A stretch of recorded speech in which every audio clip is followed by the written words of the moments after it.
Bienvenue à ce numéro du Journal des Journaux, paru du 17 au 13 avril 2025, un numéro que nous entamons avec ce qui fait l'actualité au pays, à savoir le choix d'une langue nationale. À cet effet, un sujet très sensible que le CNSP doit s'empresser de vider, titre entre autres à sa une l'hebdomadaire Le Courrier, qui nous apprend que la question du choix d'une langue nationale déchire le climat social et risque, si l'on ne prend garde, de diviser les Nigériens au lieu de les rassembler. C'est un sujet délicat qui soulève des vagues, partisans et adversaires se faisant une belligérance presque sans merci qui enflamme le climat social et fragilise davantage la cohésion sociale, constate Le Courrier, pour qui les autorités jusqu'ici observent un silence brillant qui jure avec la gravité du sujet. Barry Mainessara, 26 ans, que les criminels courent toujours. Le Niger est-il un pays d'impunité par excellence? Se demande l'hebdomadaire Écho du Monde, pour qui il existe des injustices qu'il faut absolument réparer pour qu'un peuple arrive à travers le chemin du salut. L'histoire est têtue. Aussi longtemps qu'on reste incapable de rendre la justice sur des crimes odieux comme celui dont Barry Mainessara a été victime, ou des crimes économiques majeurs jamais enregistrés au Niger, comme sous le magistère de l'ancien président Issoufou Mahamadou, dont le système politique a consisté à un pillage systématique sans égal des caisses du trésor public. Il est clair qu'il faut d'abord réparer ces torts pour trouver le chemin du salut. Un peuple peut prospérer dans l'ignorance, mais jamais dans l'injustice, pour reprendre les termes de ce hadith qu'on attribue au prophète Mohammed, paix et salut d'Allah sur lui, nous apprend le journal qui poursuit.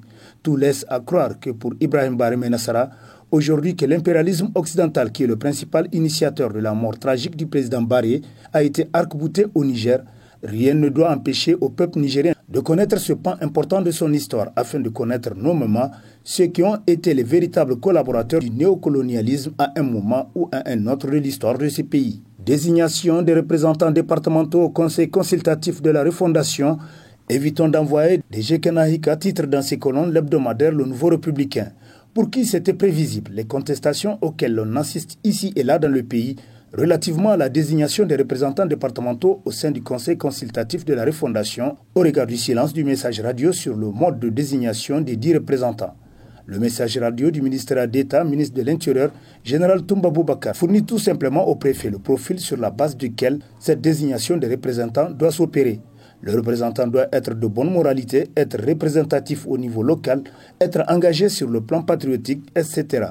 Concernant le mode de désignation, le document ne donne aucune procédure laissant la latitude au préfet de procéder à leur guise, constate le journal, pour qui ce qui n'augure rien de bon par rapport à la qualité de représentativité du CCR. Il faut rectifier le tir pendant qu'il est encore possible de le faire, selon Le Nouveau Républicain. La refondation, une nouvelle ère dans l'histoire du Niger, titre à sa une le bimensuel La Patrie, qui nous rappelle que la charte de la refondation du Niger a été promulguée par le général d'armée Abdourahmane Tiani, président de la République, chef de l'État, le 26 mars 2025.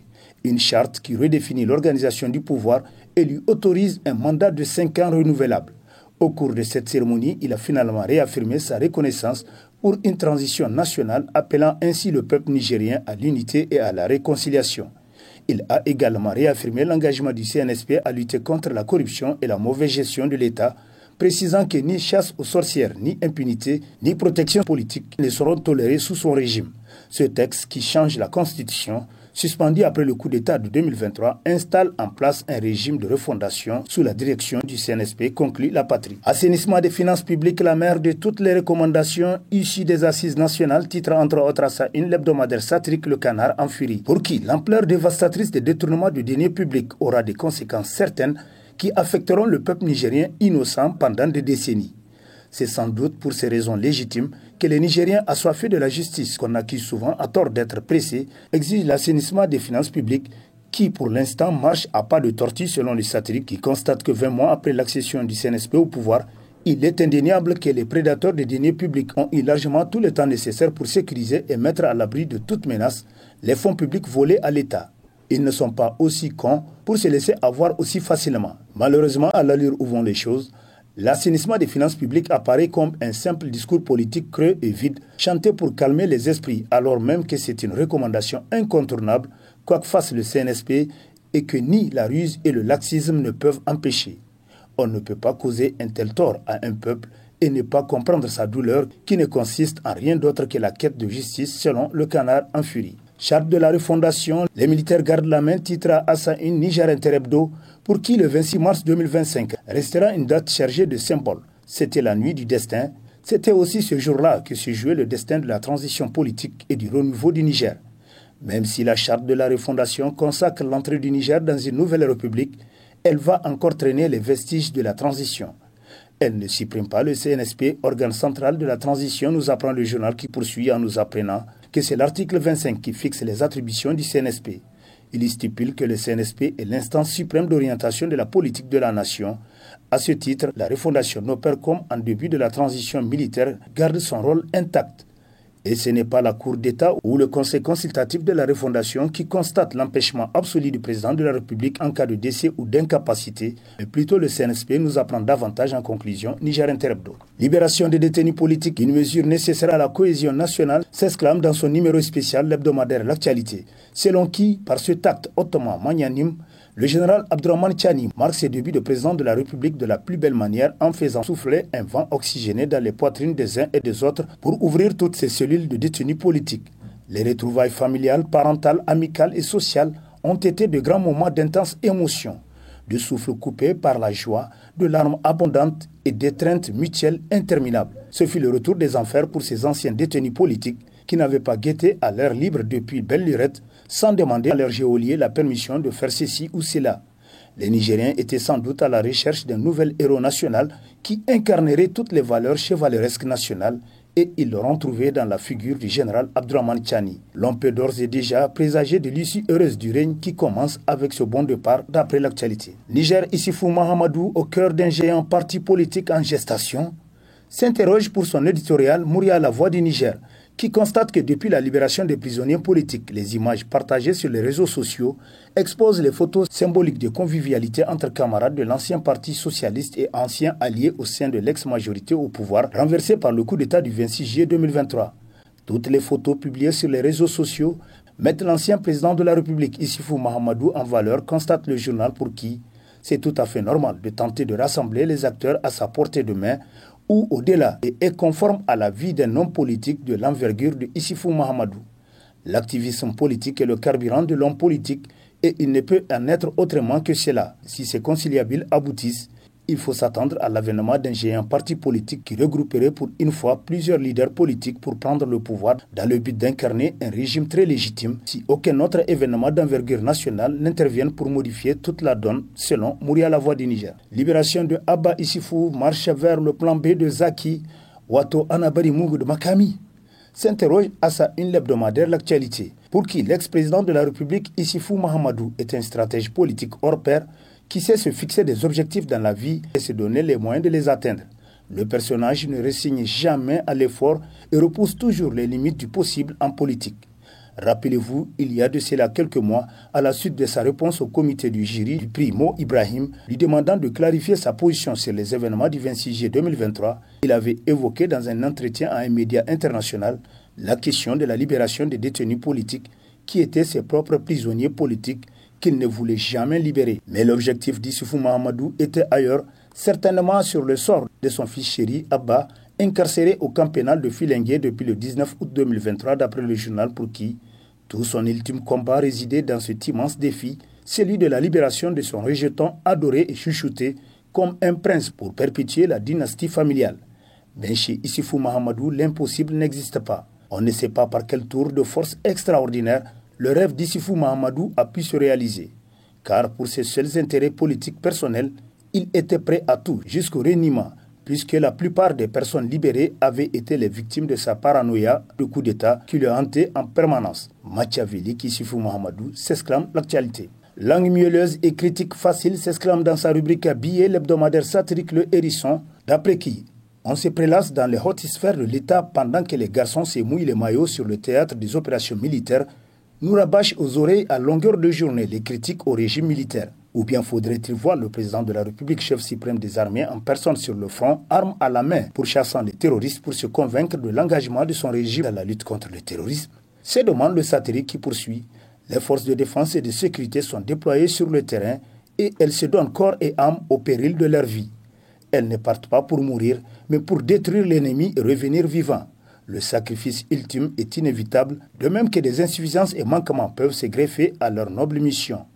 Ils sont avant tout humains, il faut les encourager que de vouloir saper leur morale, quand l'on ne sait même pas tenir un simple couteau pour défendre la République, conclut le Hérisson. Tension diplomatique entre la Confédération AES et l'Algérie. La Confédération exige de l'Algérie une posture constructive et la promotion de la paix et de la sécurité dans la région, s'exclame l'hebdomadaire Le Temps, qui nous apprend que le dimanche 6 avril 2025, le Collège des chefs d'État de la Confédération de l'Alliance des États du Sahel AES a dans un communiqué condamné la destruction d'un drone malien par l'Algérie et les 3 pays de l'AES, à savoir le Burkina Faso, le Mali et le Niger, ont rappelé leurs ambassadeurs pour consultation. Le Collège des chefs d'État de la Confédération de l'AES considère la destruction du drone de Fama comme étant une agression visant tous les États membres de la Confédération AES et une voie perfide de promouvoir le terrorisme ainsi que de contribuer à la déstabilisation de la région, conclut Le Temps. Ville de Niamey, entre promesses de refondation et réalité d'injustice, qui manipule, s'interroge dans ses colonnes l'hebdomadaire Le Monde d'aujourd'hui, pour qui l'ère de refondation promise par les autorités nigériennes a suscité des espoirs considérables, notamment parmi les travailleurs ayant subi des injustices au sein de l'administration de la ville de Niamey. Beaucoup espéraient une rupture avec un passé marqué par l'arbitraire au sein de l'hôtel de ville de Niamey. Cependant, la réalité semble trahir ces attentes, laissant entrevoir un mirage plutôt qu'une véritable refondation. Les mêmes pratiques d'injustice perdurent et le souhait d'un traitement équitable des agents de la ville semble être foulé aux pieds. Le colonel Garantier, actuel administrateur délégué, maintient à leur poste les mêmes individus ayant contribué aux abus passés. Cette continuité de la mauvaise gouvernance remet en question les fondements de la refondation aux yeux des victimes. Les attentes de la population ne sauraient être ignorées sans conséquences dramatiques pour la cohésion sociale et la stabilité de notre nation, conclut Le Monde aujourd'hui. Coup de filet majeur contre le trafic de drogue à Dosso, la patrouille départementale saisit une quantité impressionnante de médicaments psychotropes, titre dans sa rubrique Société l'hebdomadaire Niger Times, qui nous apprend qu'un important coup de filet a été réalisé par la patrouille départementale de Dosso dans sa lutte acharnée contre l'insécurité sous toutes ses formes. L'opération qui s'est déroulée aux abords du village de Koigourou a permis la saisie d'une quantité considérable de médicaments psychotropes représentant une valeur marchande estimée à près de 9 millions de francs CFA. La présentation de cette saisie significative s'est tenue le mercredi 2 avril 2025 dans les locaux de la préfecture de Dosso. La préfète Mme Ousseini Oumatambari, également présidente du conseil départemental de sécurité, a personnellement réceptionné le fruit de cette opération. La cérémonie s'est déroulée en présence du secrétaire général de la préfecture de Dosso, M. Ibrahim Abdou Tikiré, des membres du CSD, ainsi que des responsables régionaux de l'Office central de lutte contre le trafic illicite des stupéfiants, nous apprend davantage Niger Times qui poursuit. Les enquêtes se poursuivent afin de déterminer l'origine et la destination de ces médicaments et d'identifier les réseaux impliqués dans ce trafic. Assemblée générale élective de la FENIFOOT, les élections auront lieu le 5 juillet 2025 à Tawa, titre dans ses colonnes l'hebdomadaire Le Républicain Info, qui nous apprend que dans une lettre datant du 3 avril 2025, la tant attendue Assemblée générale élective de la FENIFOOT aura lieu le 5 juillet prochain dans la légendaire cité de l'Ader, Tawa. Dans cette même correspondance adressée à tous les districts, clubs et ligues régionaux, il est précisé l'Assemblée générale exercera toutes ses compétences énumérées à l'article 27 des statuts, y compris le renouvellement du bureau exécutif de la FENIFOOT, dont l'actuel est en fin de mandat.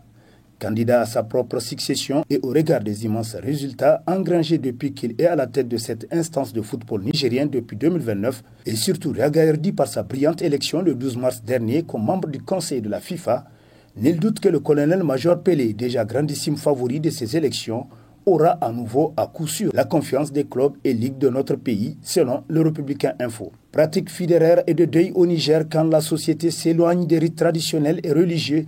Titre dans la rubrique Société de sa parution en date du 9 avril, le quotidien gouvernemental Le Sahel, pour qui les rassemblements funéraires, témoins des différentes époques et cultures, continuent de se transformer en fonction des mentalités et des progrès technologiques. Aujourd'hui, de nouvelles pratiques émergent en intégrant une dimension moderne à la manière de dire adieu. Autrefois, les voisins apportaient des plats préparés pour soutenir ceux qui sont en deuil, car ils ne pouvaient se soucier de la nourriture dans ces moments de tristesse. De nos jours, c'est la famille du défunt qui cuisine pour les personnes présentes, préparant ainsi divers mets jusqu'à la lecture de la Fatiha du 3e ou 7e jour. Une pratique considérée comme une forme d'aumône, bien que souvent critiquée par certains religieux. À Niamey comme dans bien d'autres centres urbains, les obsèques dans la plupart des cas sont similaires à des célébrations de réjouissance où l'on voit des visages rayonnants et des plats riches préparés pour la circonstance, constate le Sahel qui poursuit. Ce geste amène certaines personnes à oublier qu'ils participent à des funérailles et non à un événement de réjouissance, effaçant temporairement la douleur et les larmes, comme s'il n'y avait pas de raison de s'affliger. À méditer. Et sur ce prend fin le présent numéro de la revue de presse. Prochain rendez-vous, plaise à Dieu dans une semaine, avec toujours la même passion de vous servir. Bonne lecture et au revoir.